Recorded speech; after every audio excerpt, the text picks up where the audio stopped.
Assalamualaikum warahmatullahi wabarakatuh. Bertemu lagi dengan saya, Bidan Ariska. Halo Bunda, gimana kabarnya? Semoga dalam keadaan sehat dan bahagia selalu ya. Di video kali ini saya akan sharing pengalaman saya tentang kehamilan ektopik terganggu atau yang sering disebut juga dengan kehamilan di luar kandungan. Apa yang seharusnya dilakukan? Mana pengalaman saya? Mungkin bunda-bunda di rumah bisa mengambil pelajaran dari sharing saya hari ini, dan juga buat bunda-bunda yang pernah mengalami hal yang serupa, kita bisa sharing di kolom komentar ya Bunda.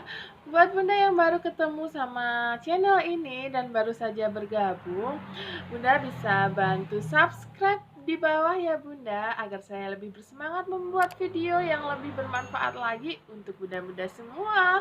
Happy watching!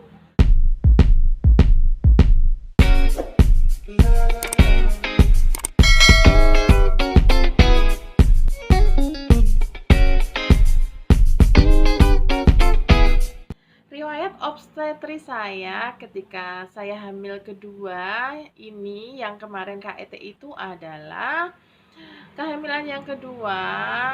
Saya pernah melahirkan 1 kali dan putri saya berumur 5 tahun dan saya belum pernah keguguran Bun. Saya memakai KB IUD yang dipasang setelah melahirkan putri saya kira-kira 5 tahun yang lalu. Saya dan suami bersepakat nih untuk menambah momongan lagi, dan pada 5 Februari 2022 saya memutuskan untuk mencopot IUD saya.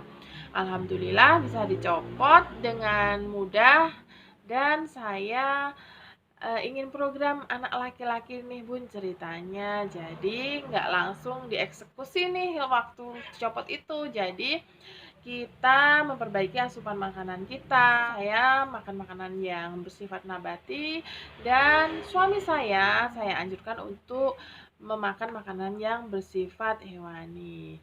Ketika itu kan kalau ingin putra laki-laki, kita berhubungan waktu pas masa subur ya. Dikarenakan saya tidak teratur, saya menggunakan OVO test nih Bun ceritanya. Nah, waktu itu saya dan suami saya hanya berhubungan ketika waktu subur itu saja, saking pengennya anak laki-laki nih Bun. Tapi ternyata belum berhasil. Jadi 23 Mei 2022 itu adalah HPHT saya sebelum saya KET ini. Saya mengkonsumsi Ovacare dan Oligocare, dan saya berhubungan seperti biasa nih. Kita udahlah sedih kasihnya aja. Allah mau ngasih perempuan boleh, cowok boleh, yang penting kita punya momongan lagi. Seperti itu Bun. Siklus saya biasanya tanggal 23 nih Bun, tapi memang kadang suka mundur-mundur sih. Biasanya nggak sampai nih, mundur sampai 7 hari nggak sampai. Nah, waktu tanggal 30 Mei kok belum haid ya? Saya iseng nih PP test karena saya mau diet, karena berat badan saya semakin ke kanan nih Bun. Rencananya kan kalau mau hamil lagi, kalau ini nggak hamil berarti saya diet dulu lah, turun-turun 5 kilo nanti buat cadangan pas hamil, kalau nambah berat lagi kan tidak terlalu berat gitu ya Bun. Nah, tapi pas saya tes pack itu ternyata tes packnya sama. Seneng dong ya Bun ya, yang ditunggu-tunggu. Tapi kok masih samar ya? Biasanya dulu waktu saya hamil anak pertama, sebelum telat pun saya tes pack itu udah ada samarnya. Ini padahal sudah telat 7 hari masih samar Bun. Saya tes pack terus Bun, itu setiap hari di tes pack lagi, tes pack lagi, tes pack lagi. Waktu tanggal 3 Juli saya tes pack lagi nih Bun, pagi setelah bangun tidur, karena hormon HCG paling banyak dihasilkan setelah kita bangun tidur. Urin pertama. Nah, waktu garisnya udah makin tebel nih Bun. Wah, baru seneng-senengnya tuh bilang sama suami, aku beneran hamil ini. Sebenarnya saya belum mau periksa nih kalau umur kehamilannya belum besar, sekalian kan lihat udah ada janinnya apa belum. Tapi pada 4 Juli itu saya memutuskan periksa aja, ingin memastikan hamil beneran apa enggak sih. Nah, waktu pemeriksaan 4 Juli itu memang rahim sudah membesar atau hipertrofi, dan Tapi belum ada kantong, Bun. Di USG terlihat 4 minggu 1 hari. Senang banget waktu itu, tapi sehari setelah saya kontrol, saya ada flek-flek nih, Bun. Udah agak galau ya. Saya putuskan 6 Juli untuk periksa lagi ke dokter yang sama di dokter A, katakanlah seperti itu, di tempat saya bekerja. Nah, di situ saya di USG Pervagina, yaitu USG yang dimasukkan pada jalan lahir. Waktu digoyang tuh nggak sakit, Bun, di sana. Jadi tidak ada nyeri, nyeri goyang, nyeri tekan tuh nggak ada pas diperiksa tanggal 6 itu. Dan dokter A mengatakan, ini loh saya curiga kantongnya ini, tapi memang belum kelihatan jelas. Saya udah ayam ya, Bun. Wah, hamilnya di dalam kandungan nih, nggak apa-apa. Mungkin ini baru implantasi aja, penempelan ke dinding rahim. Nah, waktu saya periksa tanggal 6 Juli itu saya dikasih cuti 3 hari untuk bed rest gitu ya, Bun. Tapi tanggal 7 Juli kok perut saya sakit sekali dari jam 12 sampai jam 5 pagi. Udah worry banget tuh, Bun, soalnya tahu ya tanda-tandanya orang yang kehamilan ektopik terganggu itu, ataupun itu tanda-tanda yang tidak bagus atau mengancam kandungan atau ancaman keguguran kalau pada hamil muda ya, Bun. Sempat waktu adik saya main ke rumah saya, adik saya kan kebetulan juga seorang bidan, saya tanya, "Dek, ini tapi Mbak nggak KET kan ya? Kehamilan ektopik terganggu." Terus adik saya menyarankan, ya udah periksa lagi aja selagi masih belum sakit banget. Tapi saya masih belum periksa nih, Bun, karena perut saya masih kadang sakit kadang enggak. Nah, waktu tanggal 8 Juli itu fleknya sudah nggak ada nih, Bun, udah ayem ya, nggak ada flek lagi, tapi perutnya masih sakit. Nah, saya memutuskan untuk WA dokter A, dan advice dari dokter A, saya bilang, "Dok, kok perut saya sakit ya, Dok, tapi di bagian perut sama kanan kirinya." Dokter A membalas, "Mungkin ini perutnya kosong, pantoprazol ekstra aja." Nah, saya beli di apotek ya, Bun, beli pantoprazol. Ternyata lebih enak, alhamdulillah enak. Tapi kadang-kadang timbul lagi sakit perutnya, timbul lagi fleknya, seperti itu, Bu. Itu udah nggak sakit lagi ya, Bun, tanggal 8. Nah, masuk ke tanggal 9, perut saya sakit lagi dan benar-benar sakit ini, Bun. Fleknya keluar warna merah segar dari jalan lahir dan agak banyak. Nanti saya tampilkan gambarnya ya, Bun. Semoga bunda-bunda nggak jijik. Dan waktu itu saya memutuskan untuk periksa lagi lah. Soalnya udah sakit banget perutnya, udah nggak tahan lagi. Jam 1 itu setelah suami saya pulang kerja, saya daftarin ke rumah sakit tempat adik saya bekerja. Saya bilang, aku daftar ya, mau periksa dokter B, soalnya ini udah sakit banget. Kalau nunggu periksa dokter A nanti keburu sakit." Nah, adik saya pun bilang, "Ya udah, sudah saya daftarkan, nanti datang ke sini jam 1." Berangkatlah kita ke rumah sakit adik saya tempat bekerja, dan bertemulah saya dengan dokter B. Dokter B langsung mengatakan, "Gimana Mbak, apa yang dirasakan?" Yang saya merasakan perut saya nyeri, Dok, terus ada flek-flek. Saya disuruh baring, tiduran, saya di OSG per abdomen. Tapi dokternya pun belum menemukan kantongnya pada saat itu. Padahal hitungan saya pada saat itu sudah 5 sampai 6 minggu. Pada normalnya kalau umur segitu sudah harus terlihat kantong tuh, Bun, di dalam rahim kita. Tapi ternyata belum ada. "Mbak, saya USG Perfag ya, lewat jalan lahir." "Oh, oke, Dok." Saya mengatakan begitu. Saya lepas celana saya, dan waktu itu, "Mbak, nggak ada kantongnya, ini KE, kehamilan ektopik." Ketika dunia saya terasa runtuh, Bun, benar-benar runtuh. Aduh, berarti harus operasi nih, terus gimana ya? Pikirannya udah nggak karu-karuan nih, padahal saya profesinya bidan ya, Bun. Nggak tahu juga bunda-bunda di rumah yang pernah ngerasain hal yang sama, terus hatinya segimana lebih galaunya lagi. Ketika setelah di USG dan menuju ke ke tempat kita konsultasi nih, di meja dokternya saya udah nggak kuat pegangin perut terus soalnya sakit sekali Bun. Tapi ketika digoyang pemeriksaan perut pakai itu nggak sakit, nggak ngerasa apa-apa. Tapi setelah pemeriksaan itu selesai dan mau menuju ke meja konsultasi dokternya, itu sakitnya udah nggak ketahan lagi Bun. Jadi saya tanya nih sama dokternya, dok minta surat izin buat perpanjang libur. Terus dokternya bilang, surat izin buat apa? Kerja seperti aja nggak, seperti biasa aja nggak apa-apa. Saya mikir ini kan KET, mosok kerja seperti biasa. Terus saya tanya sama dokter B, kapan ya dok mau operasi? Kalau punya BPJS, cari rujukan dulu, nanti baru operasi. Padahal tanggal 10-nya itu adalah Lebaran Idul Adha, dan dimanapun semua puskesmas pasti sudah tutup ya Bun. Dan akhirnya saya memutuskan untuk berpikir dulu bersama suami dan keluar. Dokter memberi advice, nanti kalau perutnya sakit lagi dan fleknya banyak, langsung masuk ke IGD. Di sini IGD-nya 24 jam. Pokoknya buka terus. Kalau belum kiamat katanya. Coba. Oke, saya keluar sama suami saya. Kita nyari makan dulu nih Bun, soalnya perutnya sakit ya Bun. Biasanya kalau perutnya sakit dibuat makan itu langsung enak. Kita cari soto tuh di pertigaan kita makan. Suami saya sampai lupa kalau dia lagi puasa Arafah, dia makan aja kayak gitu Bun. Tapi udah waktu itu saya udah ngerasain perut saya sakit, bener-bener sakit, udah nggak bisa tahan lagi. Pokoknya saya bilang sama suami saya, anter aku ke IGD sekarang, kalau besok mumpung dokternya masih ada. Kalau besok-besok lagi kan masih lebaran, nggak tahu dokter mana yang buka dan praktek gitu ya Bun. Kita kembali lagi ke rumah sakit dan saya putuskan untuk masuk lewat IGD.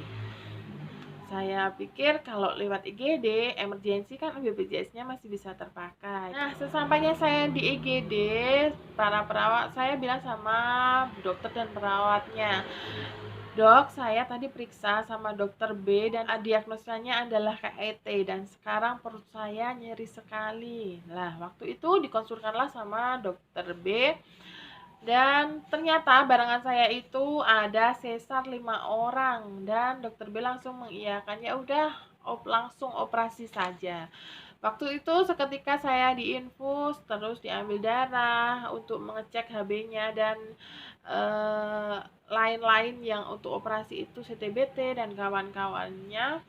Alhamdulillah HB-nya masih bagus, masih 10 Bun, dan saya udah lega lah di situ. Alhamdulillah udah bisa langsung operasi, maksudnya udah nggak bakalan sakit perut lagi. Dan kalau terlalu lama dibiarkan dan sudah sampai mengganggu, sampai pecah di dalam dan HB-nya sudah turun, itu sangat membahayakan kondisi ibunya loh Bun.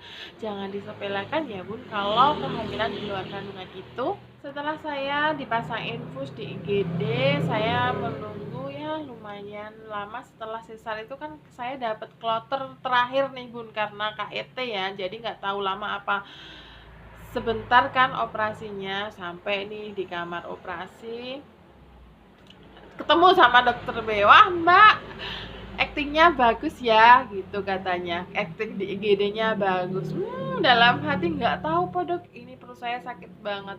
Tapi saya tahu sih sama dokter itu karena dulu saya pernah ngasisten di dokter tersebut, jadi saya memang tahu orangnya memang suka bercanda. Di situ saya operasi dengan menggunakan erak nih Bun, metode baru yang mengurangi rasa sakit setelah pasca operasi dan mempercepat kepulangan setelah pasca operasi. Operasinya sih seperti operasi yang biasa. Dulu kan saya yang pertama sesar ya Bun, dan ini operasi lagi yang kedua. Proses biusnya sama, proses bius pada lumbal kita, nanti kita disuruh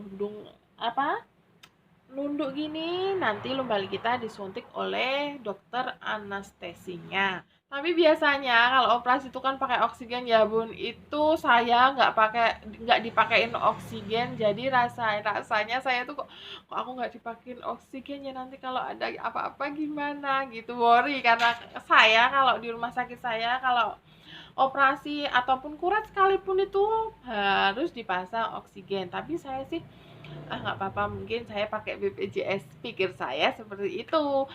Dan udah dikasih tuh, ada dikasih suntik bius, sudah nggak kerasa nih dari bagian perut ke bawah. Diajak ngobrol terus sama dokter B, dibuka, wah, dengar suara sedotan yang begitu lama dan begitu sepertinya banyak sekali. Dan saya ditambah kayaknya tambah ditidurin lagi nih Bun, dari lewat infus kayak ngefly melayang-layang kayak gitu. Setelah beberapa saat saya sadar, saya tanya, belum selesai podok gitu. Ini banyak Mbak, soalnya darahnya setengah liter sendiri, tapi belum pecah tubannya, tapi ini harus saya ambil. Saya gimana ya Bun, di dalam situ mosok saya bilang enggak, ya udah dok, iya. Sampai di ruang pemulihan atau ruang observasi, suami saya datang. Saya bilang, Pak, tubannya diambil satu nih, gimana? Suami saya, oh, udah nggak apa-apa, yang penting kamu sehat. Nanti pokoknya nanti pikir lagi setelah kamu sehat. Di situ otak saya berputar, berpikir gimana ya, tubannya tinggal satu, terus yang satu gimana keadaannya, terus masih bisa hamil lagi atau tidak, terus gimana. Di sini betul otaknya penuh dengan pertanyaan gimana. Saya diantar ke ruang ranap perawat inap saya, dan saya diberi obat nih Bun secara terjadwal. Obatnya anti nyeri itu didobel, injeksi dan minum. Jadi walaupun pasien BPJS, tapi obatnya tetap terjadwal dengan baik dan obatnya bagus. Terbukti mungkin karena menggunakan metode erak ini ya Bun, setelah biusnya hilang kira-kira 2 jam saya udah bisa miring kanan, miring kiri. Setelah 6 jam kateter dan infus saya sudah dilepas, dan setelah itu saya sudah bisa duduk Bun. Bayangkan 6 jam udah bisa duduk. Paginya saya udah bisa jalan sendiri ke kamar mandi, dan saya sudah merasa lebih enak ya. Beda lah sama dulu waktu saya operasi yang tidak menggunakan erak, jauh berbeda. Dan saya menunggu visit dokter pada tanggal 10 Juli. Dokter bilang, gimana dok, ini nanti GV berapa hari? Udah nggak usah GV, bagus, pulang, besok kontrol lagi 1 minggu. Terus saya bilang tuh waktu di visit, dok kok bagian perut sebelah kiri nyeri ya, kenapa nggak seperti yang sebelah kanan?